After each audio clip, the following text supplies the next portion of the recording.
On this week's Arabidopsis Research Roundup, I'm absolutely delighted to be joined by Dr. Daniel Pass from Cardiff University. And Daniel is a postdoc in the lab of Jim Murray, who's actually the GARNet PI currently.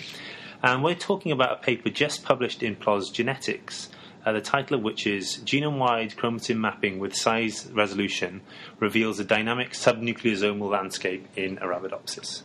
So thanks so much, Daniel, for joining us today. So it would be great if you give us a brief overview of the paper, please. Thanks, Geraint.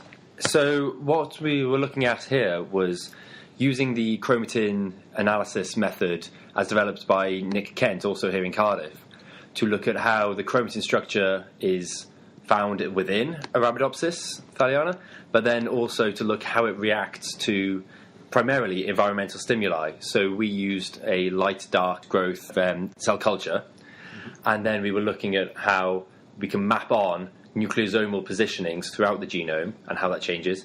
But then also we developed this through into subnucleosomal positioning and binding throughout the genome and how that responds. We found that to respond much more dynamically to the different conditions throughout the genome and really locking in with the light and dark responsive genes. So you mentioned subnucleosomal particles, and that's kind of the key part of the paper. So can you describe how that's different to nucleosomal particles and how you managed to define that, get that data set out of your experiments? Now, so we define them as nucleosomal particles are being approximately 150 bases, give or take. So as the DNA is wound around these chromatin particles, protecting it, and then how they move is a key factor, how they slide apart, including access to genes. Yep. So we said subnucleosomal particles, things that are less than 120 base pairs, so that's a strong number that we're not tripping over with single nucleosomes.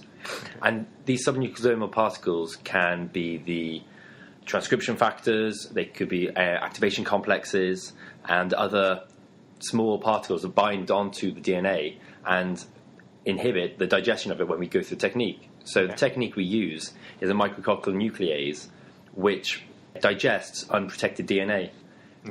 Now, given the method that we use, DNA is protected by nucleosomes when it's closely bound, or it can be protected by these subnucleosomal particles of various types. So when the enzyme goes in, we find that it breaks down places where things are bound to. And this varies a lot with the partial digestion. So this was particularly something of Nick's work previously in yeast, where nucleosomes bind quite strongly, and so they're more resistant to the nuclease. But smaller particles are much more transient. So they come in, they bind, they activate, and then they may move off. And they're much more susceptible to the digestion.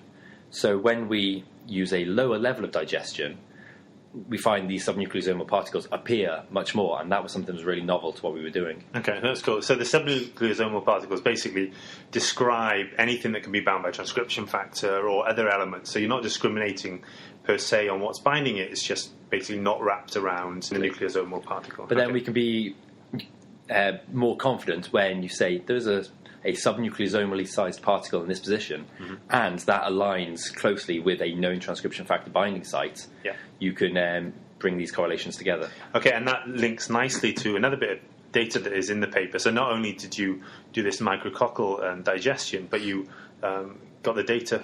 That data was also linked in then with some RNA-seq data as well. So what were you able to say about where you saw these subnucleosomal particles and where you saw known transcriptional start sites? So a key factor is actually the activation of genes and how the chromatin restructures itself around those active and inactive genes. And whilst we know some things from previous literature about how the nucleosomes are structured in response to these activations, and we could confirm that with our data here, that you get very well-structured nucleosomes with genes which are better regulated, and genes which are under lower regulation is more of a fluid and less structured state. We looked into the subnucleosomal particles, and particularly at the transcription start site of the genes, what you find is both nucleosomal positioning and then subnucleosomal positioning is very responsive to the actual expression level. Okay. So with genes that are under high expression, you find these subnucleosomal particles, transcription factors potentially, are binding at the transcription start site and causing that activation and correlating with it. Okay.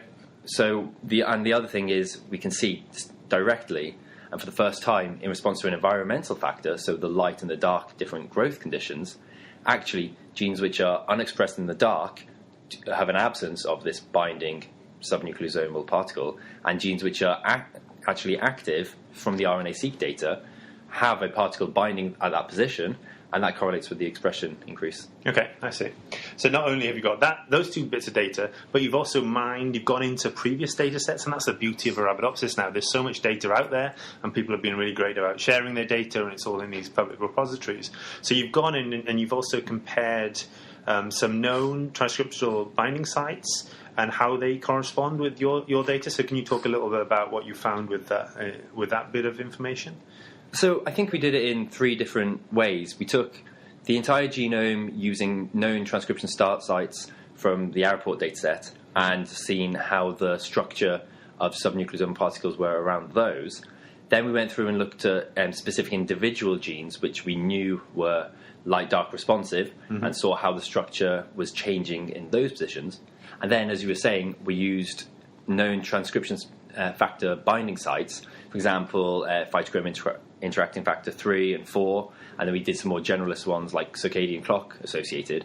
And knowing these transcription factor binding sites, we could see actually that the amount of binding under light conditions versus dark conditions was highly different, and you could see not only the increased binding at these positions, but also the variable sizes of these particles that are binding. Okay. Well, that's great. So any listeners, I will encourage you to look at graphical representations that Daniel's put together here. So he's done these novel representations of binding within the light and within the dark for these transcription factors, and also everything with the photosystem subunit 2 and Rubisco small subunit. Really nice graphical representation. So you coded these yourself. Is this code available online anywhere? Yes, so one of the things that I wanted to do when we was looking was, quite classically, we would tend to look at the single traces, looking at nucleosome size and looking at, say, subnucleosomal size at fixed positions. Yep. The one thing I was interested in doing was seeing that it's a continuous variable. We have range of sizes throughout of the binding to the DNA. So something I created to do this, which takes in the actual total variable size as a factor. So not only do you get the positioning, but you get the size of the particle that's binding. Okay. And as the figures show, if in some positions you get very much smaller particles binding at one location and slightly larger particles reaching up to that 100 or 120 base pairs. Yeah. And what they actually mean is something that we want to look into in the future, about the different sizes and these distinct, discrete particles positioning differently. Okay. And the data is all available online. If you look at we have a GitHub page called Chromatin Cardiff, if you search for that. Okay. And then I have a set that's just called Dan's Processing Pipeline within many of the different groups from Cardiff working on chromatin. And of course we'll link that below the YouTube and on the iTunes page as well, absolutely. So just a final question. So, you know, in this bit of work you use the Arabidopsis cell cultures to look at these differences between light and dark. So how are you following up from this work, and what work's going on in the Murray Lab to follow up on this? So here we were looking at that environmental response in the light and dark. Now we're going to carry this on using a very similar approach by looking at cell cycling genes, and particularly the cyclin Ds, and see how with knockout variants and overexpression it changes the structure. And this is going to be working on in full plants. Okay. Particularly in the shoots and also in the roots, and develop into that, because that's a much more distinct phenotype, and looking at how the chromatin restructures in those conditions. And then also at the same time we're working on another project which would develop the investigation of the subnucleosomal particles. So where this data is very broad in terms of looking at the nucleosomes, and with a small amount of subnucleosomal data to support that, this will turn it on its head and then look at how the subnucleosomal particles rearrange in a much higher resolution than what we've done here. And we'll be doing that outside of Arabidopsis as a proof of concept, and then hoping to move it into other species in the future. Excellent. Well, so I mean, once again, I urge people, this really this paper really provides a new pipeline to look through at different sorts of data that you might want to look at in your own experiments, and so I encourage people to take a look at this. All right, thanks very much, Daniel. It's been great to speak about that, and as we always say, we look forward to the fruits of those additional labours coming up over the coming years. Great, thank you, GARNet.